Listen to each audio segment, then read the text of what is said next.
प्यारे बच्चों, चलिए हम आप लोगों का क्लास बीए पार्ट 1 प्रथम प्रश्न पत्र से प्रारंभ करते हैं। अब आपको आज से हम पढ़ाते हैं भारतीय युद्ध कला। उसमें आपको जो पहली यूनिट प्रथम यूनिट से प्रारंभ करते हैं। ठीक है बच्चों, फर्स्ट यूनिट प्राचीन भारत। ठीक है, इसमें हम लोग पहले पढ़ेंगे वैदिक काल की सैन्य पद्धति। वैदिक काल का मतलब वेदों के काल की, जब वेदों की रचनाएं जिस समय हुई थी। प्राचीन काल के हमारे प्राचीन साहित्य वेद ही माने जाते हैं।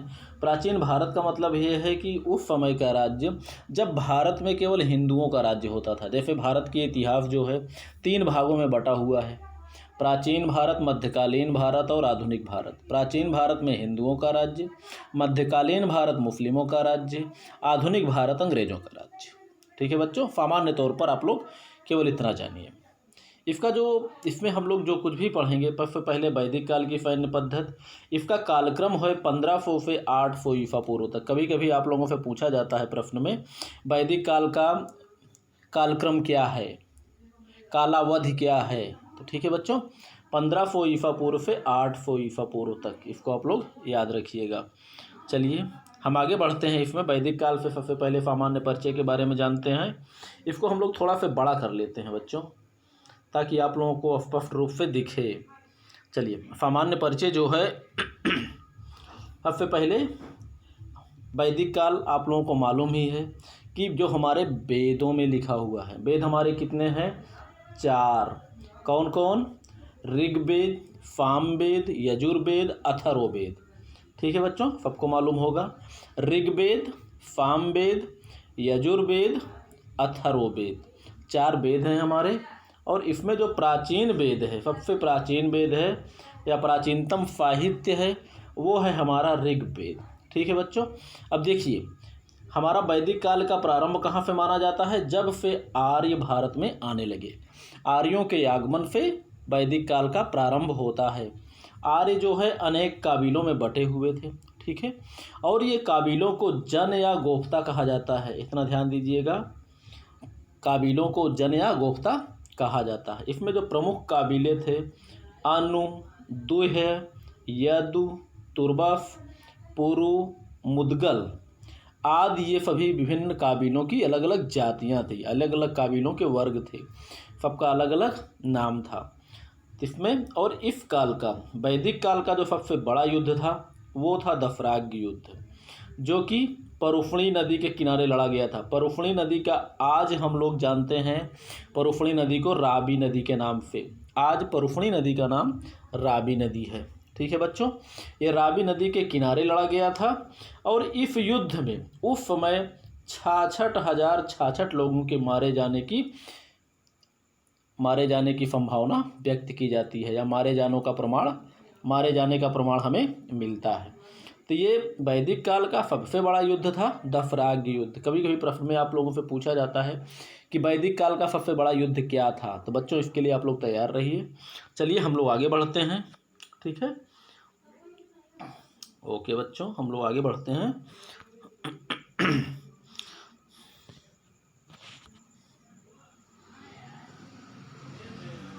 चलिए अब हम आ जाते हैं सेना पर। वैदिक काल में सेना और सेनाओं के अंग किस प्रकार होते थे? देखिए, थोड़ा इसको हम बड़ा कर लेते हैं ताकि आप लोगों का स्पष्ट दिखता रहे। बच्चों देखिए, ये वैदिक काल में सेनाएं जो हैं, सेना के अंग 2 प्रकार के होते थे। एक पैदल सेना, दूसरा रथ सेना। पैदल सेना और रथ सेना। ठीक है, पैदल सेना जो होते थे वो पैदल लड़ते थे, रथी जो होते थे वो रथ पे लड़ते थे। इसमें जो है, इसके अतिरिक्त ऋग्वेद में शिल्पी, चिकित्सक यानी डॉक्टर का भी उल्लेख किया गया है। और ये शिल्पी जो थे रथ, हथियार, सड़क, पुल और नौकाओं का निर्माण जो है ये करते थे। और चिकित्सक जो थे ये घायल सैनिकों का उपचार करते थे। घायल सैनिकों की डॉक्टरी चिकित्सक करते थे और निर्माण कार्य जो है वो शिल्पी करते थे। ठीक है बच्चों, और इसमें जो है उस काल में हाथी जो है वो युद्ध भूमि में प्रयोग नहीं किया जाता था। यह हाथी को केवल एक जंगली जानवर माना जाता था। हाथी जो है वो केवल जंगली, चूँकि हाथियों को जब प्रशिक्षण दिया जाए तब तो वो युद्ध करेंगे, जब प्रशिक्षण ही नहीं दिया जाएगा तो किस काम आएंगे। तो ऐसे में हाथी जो होते थे केवल जंगली जानवर के रूप में माने जाते थे। और घुड़सवार सेना जो होती थी, घोड़े भी जंगली जानवर के रूप में माने जाते थे। घुड़सवार सेना का भी कोई उल्लेख नहीं मिलता। घोड़ों को केवल रथों को खींचने के लिए प्रयोग किए जाते थे। ठीक है बच्चों, इसमें रथ जो होते थे, इसमें 6 घोड़े नाधे जाते थे, जोते जाते थे उसमें। और एक रथ में 8 व्यक्ति बैठते थे। 8 व्यक्ति जो धनुष और बाण लेकर बैठते थे, जो रथों पर बैठकर चारों दिशाओं में बाणों की वर्षा करते थे। इनका जो प्रमुख हथियार होता था रथी सैनिकों का, वो है धनुष और बाण। ठीक है बच्चों, रथी सैनिकों का प्रमुख हथियार है धनुष, बाण। और सेनाओं की संख्या लगभग निश्चित नहीं होती थी। फिर भी जो है, हम लोग आगे बढ़ते हैं बच्चों, फिर भी जो है ये सेना जो होती थी 3000 से 6000 के बीच होती थी। सेना जो होती थी 3000 से 6000 के 30,000 से 60,000 के बीच होती थी। देख लीजिए बच्चों, ये है हमारी सेना। उस समय निश्चित सेना नहीं होती थी, फिर भी सैनिक जो है 30,000 से 60,000 के बीच होते थे। चलिए हम लोग आगे बढ़ते हैं। संगठन, इसमें हम लोग सेनाओं का संगठन पढ़ेंगे। संगठन का मतलब सेनाएं किस इकाई के रूप में संगठित रहती थी, किस प्रकार संगठित रहती थी, ये है संगठन। संगठन में हम लोग पढ़ेंगे उस समय अनियमित सेना होती थी। अनियमित का मतलब कोई निश्चित नियम नहीं होता था। राजा के पास जो रेगुलर सैनिक होते हैं, रेगुलर सैनिकों को नियमित कहा जाता है। जैसे आज हमारी मिलिट्री फोर्स है वो रेगुलर है, पुलिस फोर्स है रेगुलर है, सीआरपीएफ है, बीएसएफ है, एफएसबी है, ये सभी हमारी रेगुलर फोर्स हैं जो कि सुरक्षा के लिए भर्ती की गई हैं। उनका अलग अलग कार्य बटा हुआ है। लेकिन उस वैदिक काल में सेनाओं की कोई रेगुलरिटी नहीं होती थी और कोई निश्चित सेना भी नहीं होती थी, अर्थात सेनाओं में अस्थायित्व तो नहीं था। ठीक है, सेनाओं में अस्थायित्व तो नहीं था या सेनाएं अस्थायी नहीं होती थी। कहने वाला कभी कुछ सैनिक है, कभी कुछ सैनिक है। जैसे आज के समय में भारत की सैनिकों की गिनती है, हर देश के सैनिकों की एक निश्चित गणना है कि हमारे पास कितने सैनिक हैं, हमारे पास कितने सैनिक हैं, सबका नाम बढ़िया रजिस्टर में दर्ज किया हुआ है। लेकिन उस समय क्या था कि अस्थायी सेना नहीं होती थी, ना ही कोई रेगुलरिटी होती थी। और युद्ध जो है, युद्ध अपने अपने अधीन सरदारों पर निर्भर रहते थे युद्ध के लिए। सरदार जो कहते सभी उसके लिए तैयार रहते थे। सरदार का आदेश सर आँखों पर, उसी तरह होता था। ठीक है बच्चों, सरदार जो होता था वही युद्ध का निर्णय करता था। वो जो कह दे उसकी टोली के सभी युवक युद्ध के लिए तैयार हो जाते थे। और युद्ध के समय अपने अपने हथियारों के साथ ये सब सरदार के आदेश से एकत्रित हो जाते थे। इस काल की जो सैन्य इकाई है वो प्रीतना या पत्ती नाम की सैन्य इकाई का उल्लेख हमें मिलता है। कभी कभी ये प्रश्न अत्यंत महत्वपूर्ण है, पूछा जाता है कि वैदिक काल की सबसे छोटी इकाई क्या होती है। तो आप लोग ध्यान दीजिएगा बच्चों, पत्ती या प्रीतना। ठीक है, चलिए हम लोग आगे बढ़ते हैं। सैन्य प्रशिक्षण, सैन्य प्रशिक्षण जो है, सैन्य प्रशिक्षण के लिए जो है कोई सरकारी व्यवस्था नहीं होती थी। राजकीय का मतलब क्या होता है, राजा की ओर से, राजा की ओर से राजकीय व्यवस्था नहीं होती थी किसी प्रशिक्षण की। ठीक है, इसमें क्या होता है कि जो विद्वान ब्राह्मण होते थे वो शस्त्र और शास्त्र यानी संस्कृत और हथियार चलाने में जो पारंगत विद्वान ब्राह्मण होते थे उनका जो है अपना अपना जो है विद्यालय खोलने का उल्लेख मिलता है। ठीक है, और सामूहिक सैन्य प्रशिक्षण का अभाव होता था। ये व्यक्तिगत रूप से जो है सैन्य प्रशिक्षण लेने जाते थे। जैसे आज जो है स्थिति क्या है, हम लोगों के यहाँ हम लोग पढ़ने कहाँ जाते हैं, कॉलेज में जाते हैं। कॉलेज विभिन्न प्रबंधक वर्ग खोले बैठे हैं, कुछ सरकारी भी है आज। तो राजकीय व्यवस्था तो है हमारे यहाँ, लेकिन जो प्राइवेट व्यवस्था है, जैसे हम लोग सरकारी कॉलेजों में भी पढ़ते हैं, प्राइवेट कॉलेजों में भी। सरकारी कॉलेज जो है ये गवर्नमेंट की व्यवस्था है या राजा की व्यवस्था है। जो प्राइवेट व्यवस्था है वो किसी जो है धनी व्यक्ति की व्यवस्था है, किसी बनिए की व्यवस्था है जो कि उससे धन कमाता है। तो वही स्थिति थी उस समय। विद्वान ब्राह्मण जो है अपना अपना कॉलेज खोल के बैठे थे। जो उनके यहाँ शस्त्र और शास्त्र यानी हथियार चलाना और विद्या का अभ्यास करने जो जाता था, जो ज्ञान लेने जाता था, उससे ये ब्राह्मण वर्ग फीस लेते थे। ठीक है बच्चों, इतना आप लोग समझ लीजिए। यानी उस समय राजा की कोई व्यवस्था नहीं थी, सरकारी कॉलेज आज की तरह नहीं होते थे, और सारा कार्य प्राइवेट के आधार पर निर्भर करता था जो ब्राह्मण वर्गों के पास जो है। यही है प्राचीन काल में शिक्षा देना, और शिक्षा देना भी ब्राह्मणों के ही हाथ में था। तो ब्राह्मण वर्गों के पास विद्यालय थे। अब आज की बात दूसरी है कि आज किसी के पास भी विद्यालय हो सकते हैं। ठीक है बच्चों, चलिए। सामूहिक सैन्य प्रशिक्षण का अभाव होता था, और पुत्र जो है अपने पिता से ही शस्त्र विद्या सीखते थे। पिता जो है अपने पुत्रों को जो भी ज्ञान उन्हें गुरु से मिला होता है वो बच्चों को सिखाते थे। ठीक है बच्चों, चलिए हम लोग आगे बढ़ते हैं। अस्त्र शस्त्र यानी हथियार। अस्त्र शस्त्रों के बारे में आपको हमने स्ट्रैटेजी एवं समरतंत्र में आपको बताया था। वही है अस्त्र यानी आक्रामक साधन, फेंक कर मारे जाने वाले। शस्त्र का मतलब होता है हाथों से पकड़कर चलाए जाने वाले। चलो बच्चों, अब इस पर हम ज़्यादा डिस्कस ना करते हुए हम लोग सीधे जो है उस पर पहुँचेंगे। आगे जो है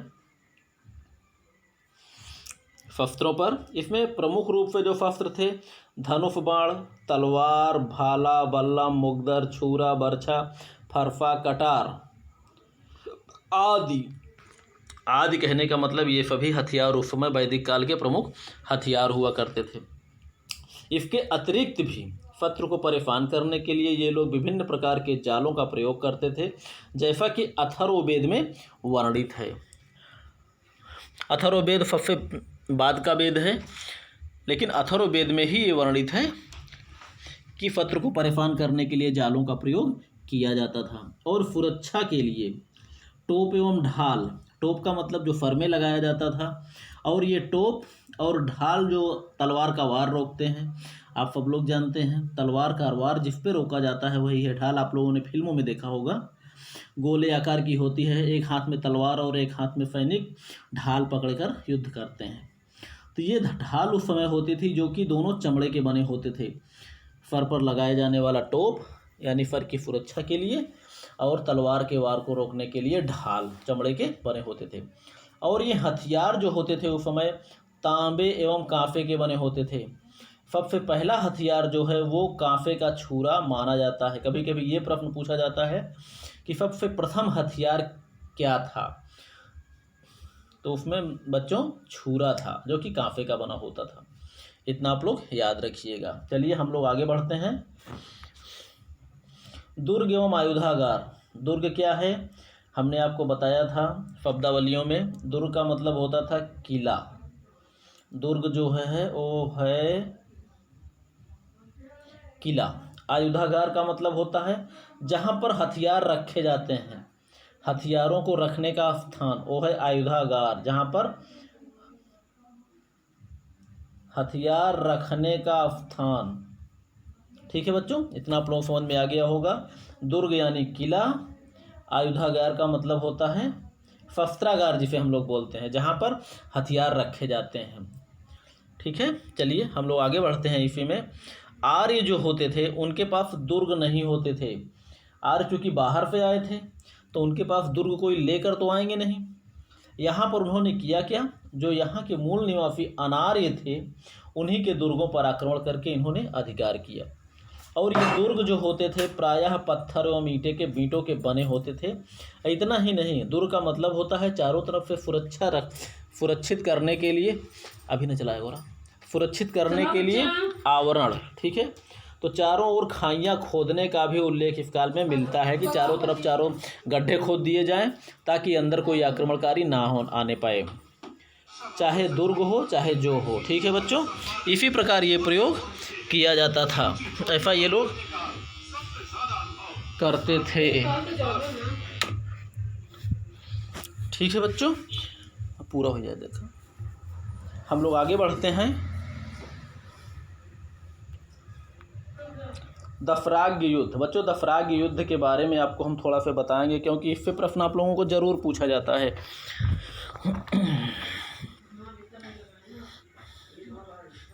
दफराग युद्ध जो है ये दफ राजाओं का युद्ध, इसका नाम ही है, फार्ट नाम है दफराग युद्ध, लेकिन ये इसे कहा जाता है दफ राजाओं का युद्ध। ठीक है बच्चों, तो ये अगर देखा जाए थोड़ा सा हम बड़ा कर लेते हैं तो हम लोग आगे समझते हैं।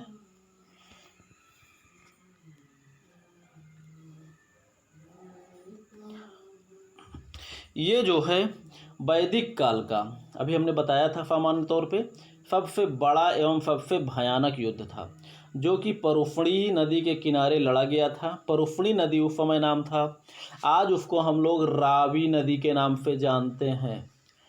ठीक है, परुफणी को ही वर्तमान में हम लोग रावी नदी के नाम से जानते हैं। और ये इसमें युद्ध किसके किसके बीच में हुआ था? ये भरत वंश का राजा सुदाफ ये अकेले एक तरफ था, और 10 अन्य कुल के राजाओं के बीच जो है ये युद्ध हुआ था। 10 अन्य कुल राजा थे, वही काबिले जो थे, काबिलों की जो जातियां थी, उन्हीं में से 10 अन्य कुल के राजाओं के बीच में ये युद्ध हुआ था, जो कि भरत वंश के राजा सुदाफ ने 10 राजाओं को अकेले ही पराजित किया था। और ऐसा माना जाता है, बच्चों आप लोगों ने पढ़ा होगा, वशिष्ठ ऋषि और विश्वामित्र के बीच में प्रारंभ में बहुत ही तनाव था। किसको लेकर? आप लोगों ने पढ़ी होगी कभी भी, या फिर टीवी फिल्मों में टेलीविज़न वगैरह में देखा होगा। विश्वामित्र एक धारावाहिक आता है, उसमें आप लोग नहीं देखा होगा तो आप लोग देख लीजिएगा। वशिष्ठ ऋषि के पास एक गाय थी नंदिनी, उसी नंदिनी को ले जाने के चक्कर में विश्वामित्र ने वशिष्ठ से बैर मोल ले लिया था, क्योंकि वशिष्ठ ऋषि ने उसको देने से मना कर दिया। और विश्वामित्र के पास इस बात का अभिमान था कि हम राजा हैं, जो चाहेंगे कर लेंगे, ये तो एक मामूली सा साधु है। लेकिन शायद उन्होंने साधु की ताकत को पहचाना ही नहीं। चलिए ठीक है, वशिष्ठ जी स्वयं तो युद्ध कभी नहीं लड़े, लेकिन वशिष्ठ का आशीर्वाद भरत वंश के राजा सुदाफ पर था, और विश्वामित्र ने 10 अन्य कुल के राजाओं को भड़का कर उसके विरुद्ध जो है युद्ध कराया था। और परिणाम क्या हुआ? सुदाफ ने 10 राजाओं को पराजित किया, इसलिए कि वशिष्ठ जी का आशीर्वाद उनके साथ था। और इसमें 10 राजाओं को युद्ध करने के लिए प्रेरित कौन किया था? विश्वामित्र ने, भी हमने आपको बता दिया। और ये युद्ध में 66,066 व्यक्तियों के मारे जाने की संभावना व्यक्त की गई, या लिखित प्रमाण यही मिलता है कि इस युद्ध में 66,066 लोगों के मारे जाने की संभावना है। ठीक है बच्चों, चलिए हम लोग आगे बढ़ते हैं। युद्ध विधि में हम लोग क्या पढ़ते हैं? युद्ध विधि बच्चों एक बार हम आपको बताते हैं। उस समय जो युद्ध की जो विधि अपनाई जाती थी, खास करके धर्म युद्ध अधिक होते थे। इसमें क्या होता था, थोड़ा सा हम इसको बड़ा कर लेते हैं तो आप लोगों को बताते हैं। देखिए, इसमें जो है युद्ध के लिए जैसे आज शादी विवाह का जो है मुहूर्त निकाला जाता है, वैसे ही इसमें पुरोहित जो है युद्ध के लिए शुभ मुहूर्त निकाल कर राजा को जानकारी देता था कि कौन सा मुहूर्त आपके युद्ध के लिए अच्छा है। और युद्ध क्षेत्र के लिए मैदान या नदी का किनारा ही जो है चुना जाता था। ठीक है बच्चों, ताकि प्यासे मैदान एवं नदी का किनारा, नदी के किनारे जो मैदान हो। ज़्यादातर युद्ध आप देखेंगे कि नदी के किनारे ही हुए हैं। और आर्यों ने अपनी मातृभूमि की रक्षा के लिए युद्ध, शत्रु का बहादुरी से मुकाबला करना, ये आर्यों की एक रणनीति थी। मातृभूमि अपनी बना लिए इसको। ठीक है, और सुरक्षा के लिए मिट्टी के टीलों का प्रयोग करते थे। मिट्टी के टीले आगे सामने खोल दिए, पीछे से धनुष बाण उसी से टिक कर आक्रमण करना शुरू किए, तो ये सुरक्षा के लिए प्रयोग किए। इसके अतिरिक्त अपनी सुरक्षा के लिए लकड़ी के बड़े बड़े फाहतीरों का प्रयोग, यानी लट्ठों का प्रयोग भी करते थे। इससे जो है चारों तरफ ये मोर्चेबंदी करके ये लोग करते थे। खास करके किलेबंदी, मोर्चेबंदी सब यही है। तो मोर्चेबंदी के लिए या तो मिट्टी के टीलों का प्रयोग करते थे, या तो खाइयों का प्रयोग करते थे, या तो लकड़ी के फहतीरों का मतलब होता है लकड़ी के बड़े बड़े लट्ठों का प्रयोग, मोटे मोटे लट्ठों का प्रयोग। ठीक है, जिसे हम लोग बेलते हैं, जैसे वृक्ष का जो तने वाला भाग होता है, जिसे हम लोग कहते हैं पेड़हारा। ठीक है, चलिए अब इसमें देखा जाए तो सेना के मनोबल को बढ़ाने के लिए युद्ध गीतों एवं वाद्य यंत्रों का भी प्रयोग ये करते थे। युद्ध यंत्रों एवं वाद्य यंत्रों का प्रयोग करते क्यों थे? अपनी सेना का मनोबल बढ़ाने के लिए। ध्यान दीजिएगा बच्चों, अपनी सेना का मनोबल बढ़ाने के लिए एवं शत्रु सेना का मनोबल गिराने के लिए। वाद्य यंत्रों का प्रयोग किया जाता था। और युद्ध में जो महत्वपूर्ण भूमिका होती थी वो होती थी रथ सेना की। ठीक है, योद्धा जो होते थे रथी, वो रथों पर खड़े होकर युद्ध करते थे, यानी खड़े होकर वो धनुष और बाण से बाणों की वर्षा वो चारों तरफ करते थे। ठीक है, और पैदल सैनिक जो है पंक्ति में खड़े होकर युद्ध करते थे। ठीक है बच्चों, चलिए हम लोग आगे चलते हैं।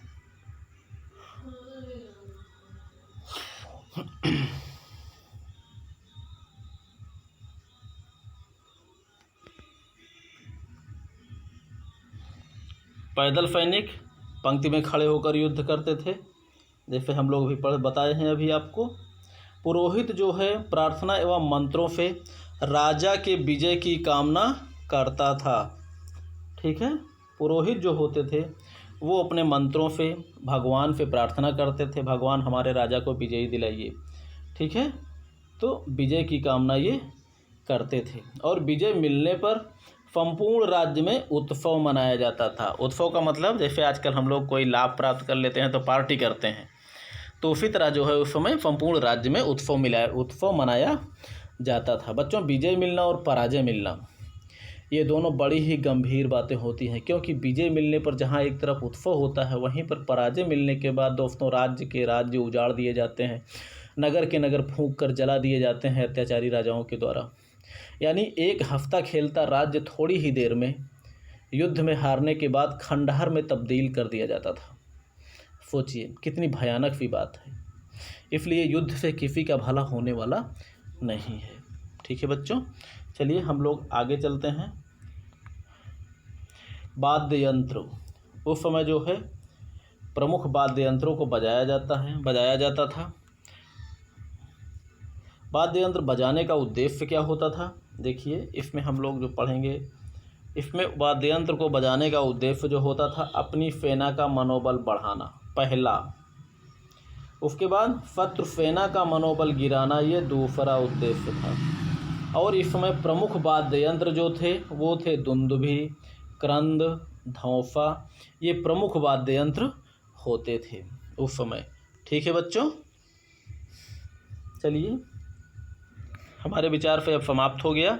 ठीक है बच्चों, ये चैप्टर आपका समाप्त हो गया। आगे फिर अगले क्लास में हम आपको पढ़ाएंगे जो है महाकाव्य काल, क्योंकि ये एक ही चैप्टर के अंतर्गत है, वैदिक कालीन एवं महाकाव्य कालीन। ठीक है, आगे हम आपको पढ़ाएंगे महाकाव्य काल। ठीक है बच्चों, तब तक आराम से आप लोग पढ़िए, खुश रहिए।